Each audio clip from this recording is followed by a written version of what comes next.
Assalamualaikum warahmatullahi wabarakatuh. Mga kapatid, sa pananampalatayang Islam, isang hadith na binanggit ng Propeta Muhammad sallallahu alaihi wasallam, fima rawahu al-Bukhari wa Muslim, na kanang sinabi na fihi sa'atun la yuwafiquha 'abdun muslim illa a'tahu Allahu iyyah.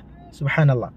Sinabi ng Propeta Muhammad sallallahu alaihi wasallam sa Yawmul Jumu'ah, itong araw ng Jumu'ah, fihi sa'a, meron diyang isang oras na kung saan kapag ang isang Muslim ay tumayo magsagawa ng sala, magdasal at manalangin sa Allah subhanahu wa ta'ala, illa a'tahu Allahu iya, katotohanan sabi ng Propeta Muhammad sallallahu alaihi wasallam na ibibigay sa kanya ng Allah subhanahu wa ta'ala ang kanyang panalangin.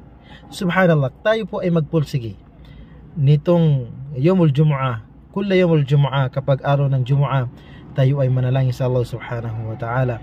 Dahil kapag ikaw ay manalangin sa Allah subhanahu wa ta'ala na kung saan dyan sa isang oras na yan, tutuhanan na tatanggapin sa iyo ng Allah subhanahu wa ta'ala at ibibigay sa iyo ng Allah subhanahu wa ta'ala. Assalamualaikum warahmatullahi wabarakatuh.